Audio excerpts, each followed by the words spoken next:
Welcome to episode 5 of Inside Chronicles of Elyria.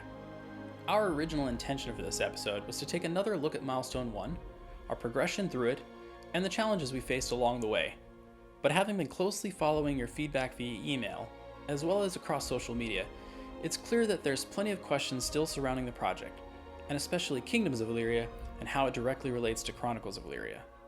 What we thought would be a good idea at this stage would be to not only answer common questions and concerns, but to then circle back next month and cover the last bit of Milestone 1 while showcasing our significant progress on Milestone 2. We think this will work out best, not only because it will build upon our Milestone 2 overview, but also because this time next month will be just a short time away from Kingdoms of Elyria's first alpha test. So moving on, there's 3 frequent questions we've seen asked recently. The first is, how is Kingdoms of Elyria related to Chronicles of Elyria? COE was always intended to be wide in scope, and going back to 2016, we made the decision to break up Chronicles of Elyria's development into discrete milestones, with each milestone focused on a different set of features. With COE having so many unique feature areas, it's easy to overlook what they are and how they combine into a single product. So let's take a look at them now. Our internal wiki is a resource library that details all our intended systems. This set is the collection of features that focuses mostly on adventuring.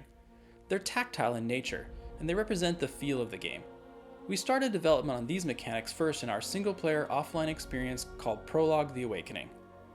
This work was later moved into the pre-Elyria client for further development and testing. Many of these mechanics were taken to PAX East and West, and in 2020, we began a series of alpha tests to allow players to experience and provide feedback on all these mechanics.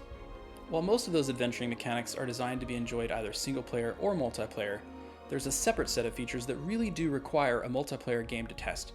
These are shown here. The multiplayer features were initially intended to be experienced as a simple text-based MUD, before we made the decision to upgrade it to a voxel-based game. Ultimately, we chose to move away from voxels as well, and use the pre-Elyria client for testing both the single-player and multiplayer adventure mechanics. The last set of features are the settlement, domain, and land management mechanics. When we talk about these mechanics, we're addressing the mechanics discussed in the last few design journals of 2015 and early 2016. These include journals on technology and research, player housing and architecture, player-created dungeons, kingdoms and land management, and of course, pre-alpha experiences, including our earliest plans for KOE. A second common set of questions we've been seeing is KOE a single-player game? Why are you working on a different game now? Let me stress, Kingdoms of Elyria is not a single-player game. KOE, like so many other games, is being released into early access as a product still very much in development. The first release will only support solo play, but this will rapidly change. There will be 3 updates between the first early access release and the final update in which KOE will transform into the MMO that's always been intended to be. We're making the decision to ship the single-player version first to enable us to get part of the game into your hands quickly.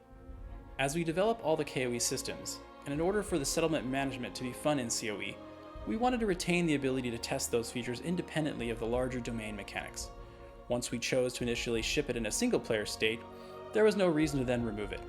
So rather than think of KOE as a single-player game, it's far more accurate to see it as a massively multiplayer grand strategy game with an offline mode. As for KOE being a different game, or why it seems we're working on something different, let me assure you this isn't a pivot. Looking back at our 19th design journal on pre-alpha experiences, you can see that going all the way back to 2016, we planned to test the different feature areas of COE with different user experiences and clients, as was appropriate to find the real fun of the game. So while it wasn't our plan to ship KOE as a separate product previously, KOE has always been an integral part of the COE development roadmap. And making forward progress on KOE means delivering the best experience to our community members, fulfilling a backer reward, and pushing forward on key feature areas of COE. Finally, another question we frequently receive on social media is, why aren't you enabling comments in YouTube? It's not because we don't want to hear from you, far from it. But with our smaller team size, it's challenging to manage our responses across multiple channels of communication while developing KOE. We started with just insidecoe@soulboundstudios.com email address, and have slowly expanded to respond across Twitter and Facebook, as well as re-engaging on Kickstarter. When we have the capacity to also juggle YouTube comments, we'll turn them back on. At the same time, we've started discussing the right way to resume our exclusive Q&As. More info on that in the next few weeks. As always, The insidecoe@soulboundstudios.com email address remains open, and I assure you, I've read every email that comes through, and we try to respond as quickly as possible, so please don't hesitate to reach out. This is Jeremy Walsh from Soulbound Studios, and we'll see you on the next episode of Inside Chronicles of Elyria.